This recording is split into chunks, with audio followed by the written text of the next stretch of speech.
Nah sekarang ini kita lanjutkan lagi ya pembahasan What If kisah romance dan Naruto Shippuden. Sekarang ini nakama di kisah shinobi yang penuh dengan pertarungan dan juga shinobi-shinobi luar biasa ya. Memang kala itu hanya bisa meninggalkan sedikit shinobi yang terkenal populer dengan keistimewaan tersendiri. Ada satu nama yang tidak hanya dikenang melainkan dihormati sebagai dewanya para shinobi loh. Kalian mungkin ingat nama satu ini yang fenomenal, Hashirama Senjutsu. Dia bukan sekedar ninja kuat saja tetapi juga seorang founding father perdamaian yang mengubah sejarah dunia sendiri. Dari perseteruan klan yang brutal hingga terbentuknya sistem tatanan desa itu sendiri, Hashirama itu memang berdiri di antara persimpangan tersebut ya. Dia memang simbol sebagai penyelamat kisah dunia shinobi masa lalu tentang perebutan klan dan juga penyegelan para monster biju itu sendiri. Nah itu memang menarik loh nakama, karena rivalnya saja Madara yang luar biasa tidak kenal sebagai dewanya shinobi loh. Bukannya kekuatan luar biasa, memang tekad dan juga keyakinan yang membuatnya itu berbeda. Sebagai bagian dari klan Senjutan, Hashirama itu bukannya mengalahkan Madara berkali-kali, tetapi warisannya dengan kekuatan Moku tentu mengesankan. Setelah kematian kekuatannya itu tetap hidup loh. Sel Hashirama itu sangat istimewa bahkan di era Blue Vortex ini. Itulah kenapa banyak yang berspekulasi dan juga menanyakan rasa penasaran kenapa julukan Dewa Shinobi itu hanya melekat kepada Hashirama sendiri. Karena fakta pula ada beberapa di antara mereka yang dikenal sebagai Dewa Shinobi loh teman-teman. Ya sini menarik, let's go, kita akan bahasnya itu lebih dalam.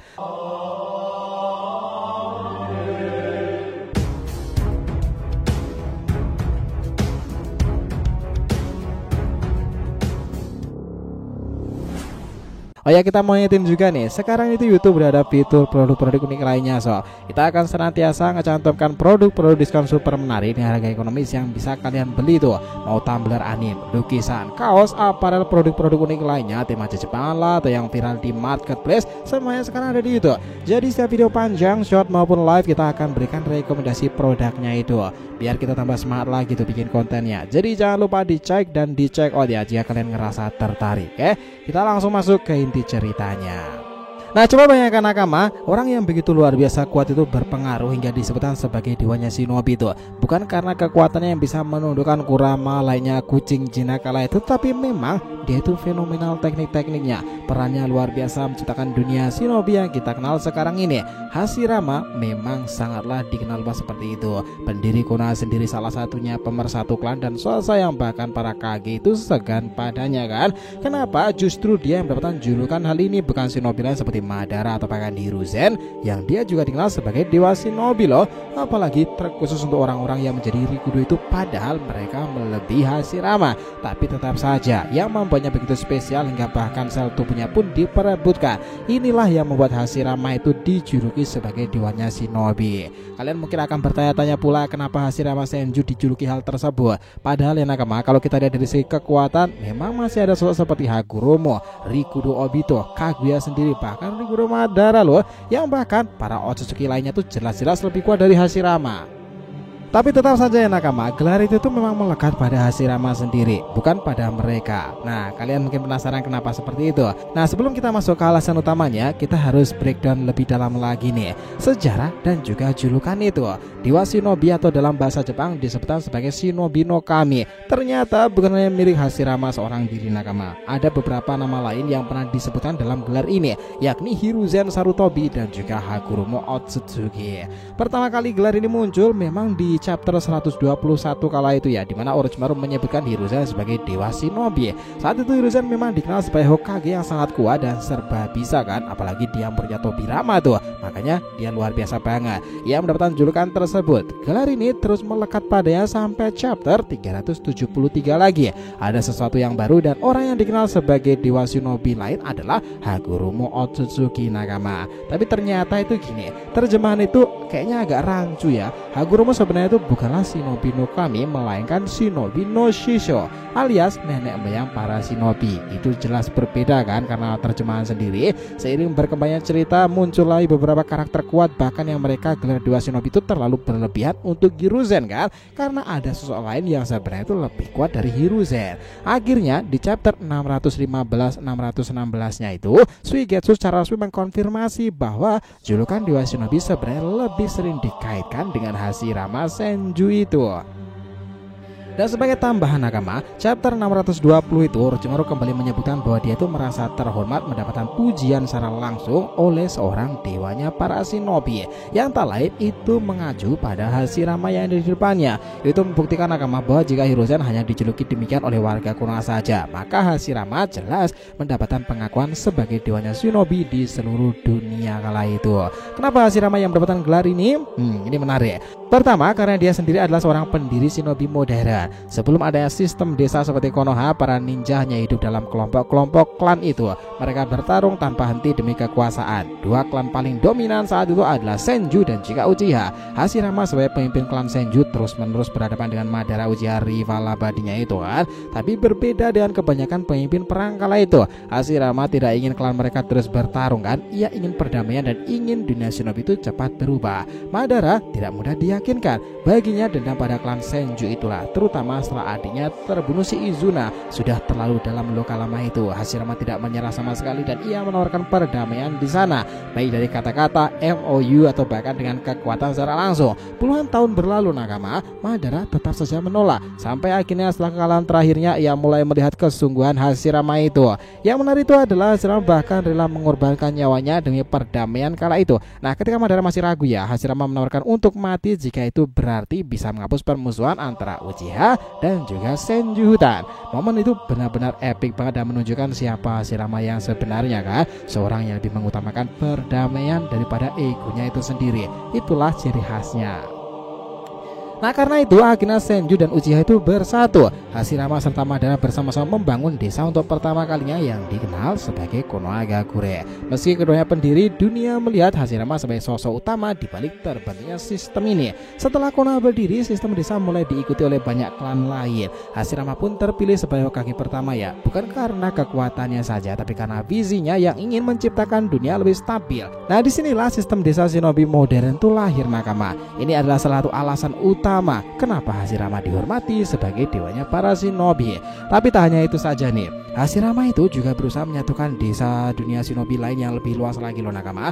Ingat, setelah 5 negara besar itu terbentuk, persaingan antara desa itu makin memanas sebenarnya. Hashirama yang kala itu telah menangkap 8 dari 9 biju itu memutuskan untuk mengadakan pertemuan rapat pertama para Kage. Inilah Kage Summit pertama dalam sejarah shinobi. Hashirama adalah inisiatornya lagi-lagi. Ia bahkan menawarkan biju secara gratis sebagai tanda perdamaian loh. Meski akhirnya Tobirama yang turun tangan untuk menegosiasikan pembagian yang lebih adil lagi. Yang paling luar biasa tuh ketika pertemuan ini dimulai memanas kala itu karena perebutan kekuatan, Hashirama itu melakukan sesuatu yang tidak terduga di sana. Ia bersujud di hadapan para Kage. Bayangkan sob, seorang ninja sekuat Hashirama saja yang bisa menghancurkan mereka semuanya dengan mudah, malah memilih merendahkan dirinya demi perdamaian loh. Ia tidak ingin dunia terjebak dalam perang secara terus-menerus dan ingin memulai pertemuan itu menjadi awal dari era baru. Padahal kalau mau ingin serius ya, mereka itu tidak ada apa-apanya dibandingkan dengan Hashirama loh. Sikap seperti inilah yang mengesankan. Itu membuat banyak orang melihatnya sebagai sosok yang hampir sangat-sangat langka. Meskipun ia bisa memaksa kehendaknya dengan kekuatan, ia lebih memilih jalan yang damai kala itu.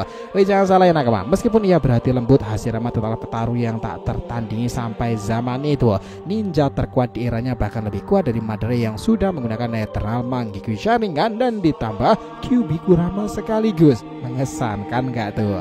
Ingat pula saat Madara menggunakan Kurama yang dilapisi Susanoo kala itu ya, Hashirama tetap bisa mengalahkannya. Bahkan ia bisa menjinakkan Kurama seolah-olah itu hanyalah hewan peliharaannya kala itu kan. Kemampuan utamanya itu adalah Mokuton, salah satu teknik yang paling luar biasa. Sebelum era Boruto di mana berbagai jutsu menjadi lebih umum lagi, Mokuton teknik langka dan mengerikan dari hasil Kekkei Genkai akhir dan Doton. Tapi kami rasa itu lebih dari itu nakama. Nah, belum lagi ditambah dengan jutsu seperti gerbang Dewa Agung itu yang bahkan bisa menahan biju ya. Shinsu Senju itu luar biasa, yakni teknik Buddha raksasa dengan 1000 tangan yang bisa menghancurkan apapun di hadapannya. Kalau dipikir-pikir ya, semua kekuatan Hashirama itu seperti dirancang untuk seseorang yang layak disebut dewa shinobi kan. Bahkan setelah kematiannya, warisan kekuatan masih terus hidup dalam bentuk sel tersebut yang dikenal sel Hashirama. Siapa orang yang paling paham soal sel itu? Ya Orochimaru, siapa lagi. Sel itu begitu kuat sampai banyak ninja mencoba mencurinya demi mendapatkan kekuatan yang mendekati Hashirama loh. Dari Danzo, Orochimaru sampai Yaksi Kabuto, semuanya bereksperimen dengan sel ini untuk meningkatkan kemampuan mereka. Apakah Hamado bakalan tahu sel ini sangat luar biasa seperti Orochimaru? Who knows? Pada akhirnya apakah Hashirama pantas disebutkan sebagai dewa shinobi? Jawabannya jelas, sebelum era Rikudo dialah dewanya para shinobi. Bukan karena kekuatannya luar biasa aja, tapi juga karena pengaruhnya, sikap, dan membentuk dunia shinobi itu sendiri. Keinginan untuk perdamaian dan warisan yang ditinggalkannya. Hashirama bukan ninja yang kuat, dia adalah legenda yang bahkan setelah kematiannya sendiri tetap menjadi bagian dari dunia ninja. Itulah kenapa gelar dewa shinobi hanya pantas diberikan padanya. Dan ingat pula, ia adalah reinkarnasi dari Asura Otsutsuki. Itulah mengesankan. Hashirama Senju bukannya ninja terkuat di zaman itu ya. Sosok ini mengubah dunia shinobi dari era masa lalu ke era Boruto. Bukan cuma karena Mokuton yang spesial itu nih, kemampuannya itu sangatlah luar biasa, berkali-kali mengalahkan Madara. Visinya itu luar biasa, orang pertama yang menciptakan perkumpulan para Kage tersebut. Kekuatannya itu menghentikan perang berkali-kali, kebijaksanaan itu, dan juga ingat ya, dia bisa melakukan penyembuhan tanpa segel. Itu sesuatu yang mengesankan dan diakui secara langsung oleh Madara rivalnya kan.